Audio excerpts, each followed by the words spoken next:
Bye. So, iwan na naman siya.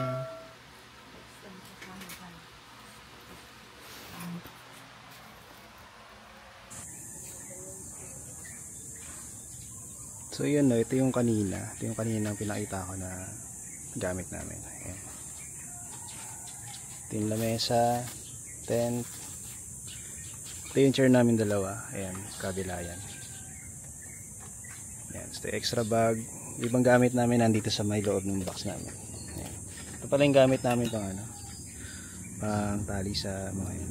Ayan, strap yan. Kalimutan ko pala, dito pala yung mga damit namin. Ayan, sa bag na yan. Diyan na lahat.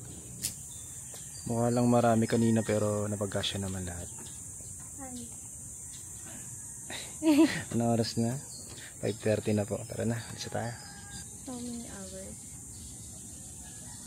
We prepare almost 30 minutes.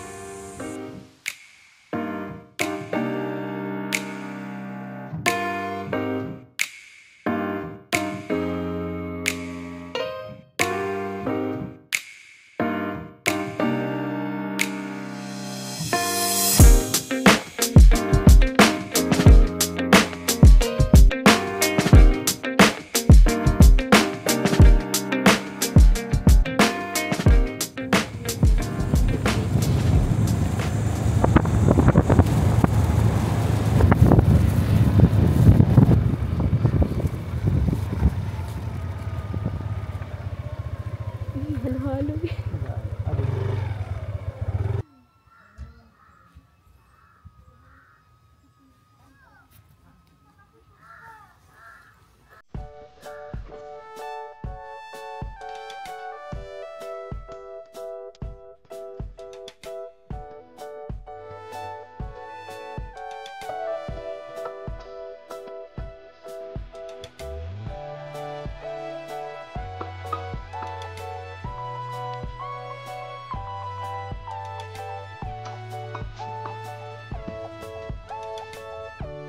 So yun, nakapag-set up na kami, no? Sobrang hirap. Yan. Diyan kami nahirapan. Siguro nabot kami ng 30 minutes, no? Ayan, first time namin kasi magkabit ng ganyan. Pero siguro susunod baka makaya na namin. Kasi ulam natin. Ayun. Bali ito yung ulam namin. Tiniris na namin ito nung kahapon. Minarinate ko na rin siya. Bang. Ano ulit ito? Kapaluto mo? Beef steak? Yeah. Beef steak. Hindi yung request niya. So ito. Ito nga pala kami nagluluto.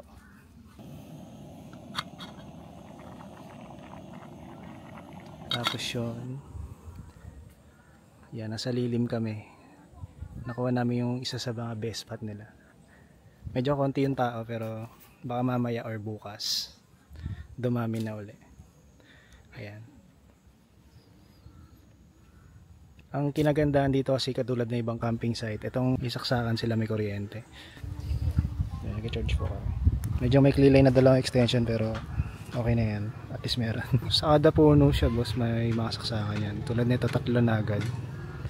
Itong sa kabila, 2. Ayan, may isang nakasaksak na. Sa kabilang tent po yan.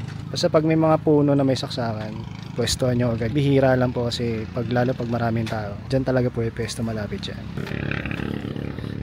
Ito mainit pa ngayon. Doon banda dulo medyo green yung tubig niya. Low tide na daw sa kanila to. Ayan, ganda no?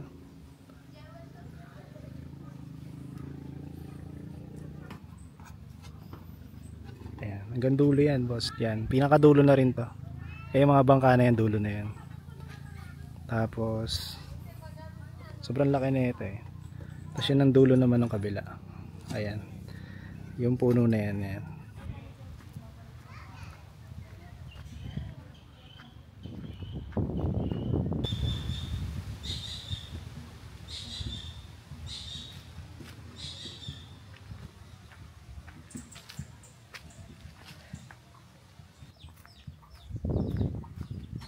Malaki sila magtubig.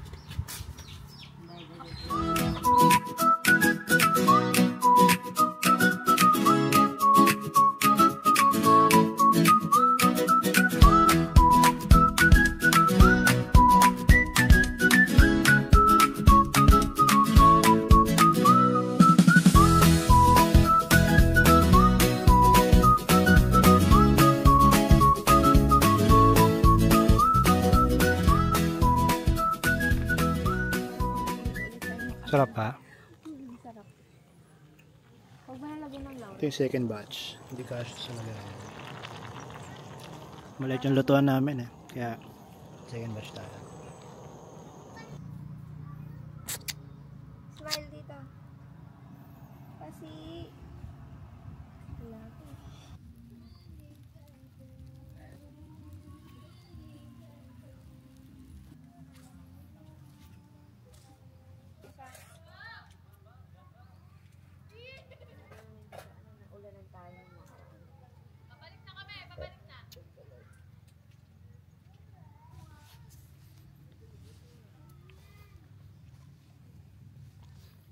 Yun nga tayo sa dulo. Hmm? Pero sa malilim mo sa kanila. Doon sa dulo.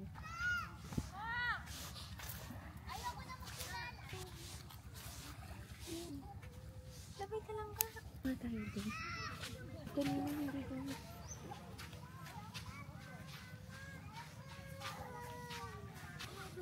Yung mga halaman po yan.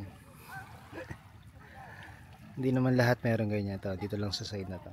Pero doon malinis doon. Wala man lang nakukulit ng basura. Ay, ang dami yan talang kao. Ay, ang ganda mo. Ay, talaga. Binig pala siya lang. Hindi pa dito magpa. No?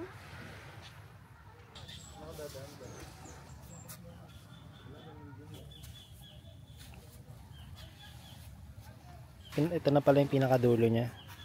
Yung kabilang dako na iba na yata may-ari niya na.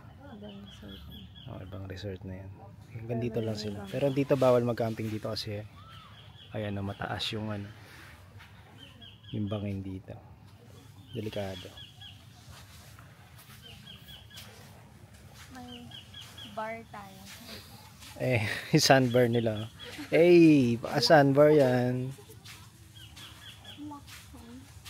Mag-alas 6 na po. Kaya wala na masyadong araw. Pwede na pong lumangoy pag ganitong oras. Kanina hanggang alas 5 mainit pa din. Kaya hindi kami makalangoy. Ito dito medyo malinis dito sa part na to. Yun nga lang problema, naglo-low tide doon sa bandaran. Yan, hindi rin siya maliguan. Sa mga natin. Ito umang, no? Aso patay na. Patay na siya. So ito po yung pinakadulo niya. Yan. Medyo low tide po sa part na to. Pero malinis. Ito yung CR na abandonado or ano. Medyo creepy. Yan. Medyo creepy nga kasi walang gumagamit. Tsaka sira-sira. Pero CR daw yan. Yan. Ganda rin dito, no? Actually, maganda nga dito sa amin. Oh, mas maganda itong spot na to kaso problema. Ayan, naglo-low tide po sa part na to. Dito sa amin. Kaya wala nagpi-pitching dito. Oh, dito na spot to. Medyo mataas. So yun, no? Ito yung dulo kanina. Ayun yung kanina yung pinuntahan namin. Dito siya banda na. Ayan. Ito yung umang eh. Ang dami na ito. Marami to dito. Ano yan? Umang yan. Nabibili namin ng tigpipiso dati sa eskwela. Ayan. Oops. Bago. Ayan.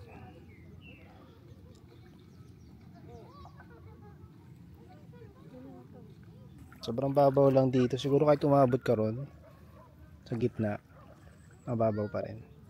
Malinaw yung tubig niya.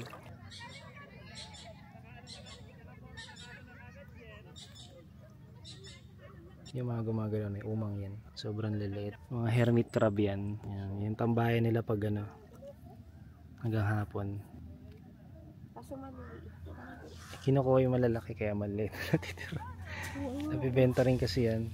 Balik na kami sa camping site namin. Selfie tayo. Na oras na? 6. Damo. Alas 6. Pero grabe pa rin yung araw dito. Tirik na tirik pa din. Siguro bukas marami to. Maraming tao dito bukas. Friday kasi ngayon kaya kukunti pa lang yung mga campers. Siguro bukas. So ito po yung CR nila, no? Yan. Okay naman yung CR nila. Malakas yung tubig tsaka hindi naman barado yung mga inidoro.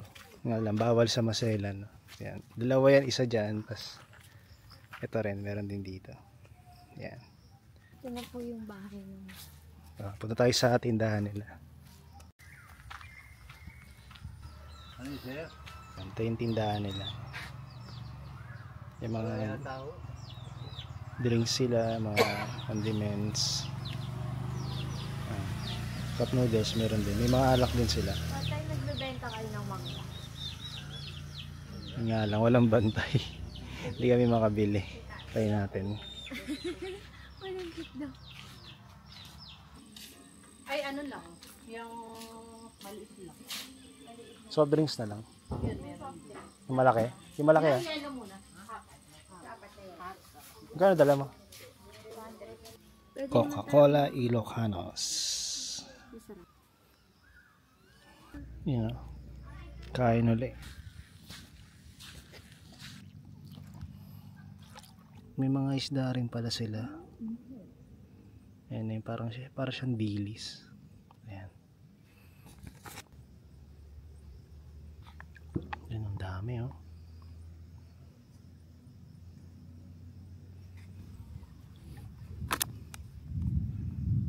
Ayan, di ko alam kung ano yung meron dyan sa butas na yan. Pero yung galawin kasi nakakatakot.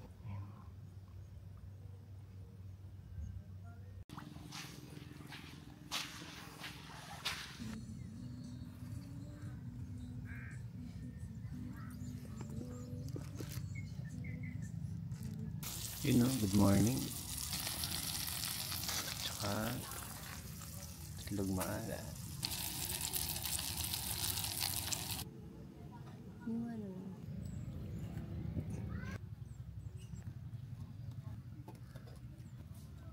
Tingin ka nga ano maganto yun.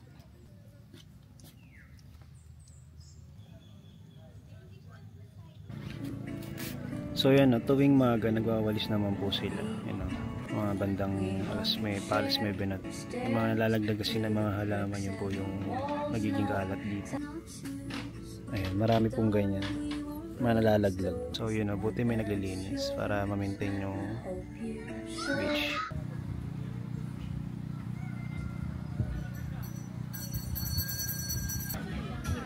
Libre pala po magsungkit ng mangga ron sa ano. Nagpaan. Basta magpaalam ka lang po. Ayan, libre po yung sungkit. Nalaki po ng mangga nila. Matamis kaya. Natikman mo.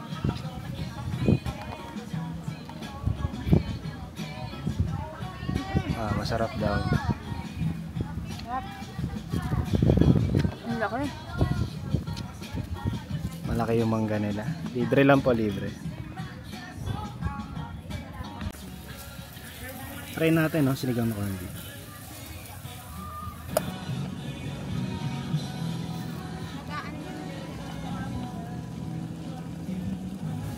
Ito yung corned beef na medyo pangit yung nabili namin. Durug-durug pala to. Kailangan pala yung buo-buo. Kailangan luto na yung ating sinigang na corned beef. Hindi ko siya masyadong inalo kasi baka madurog talo.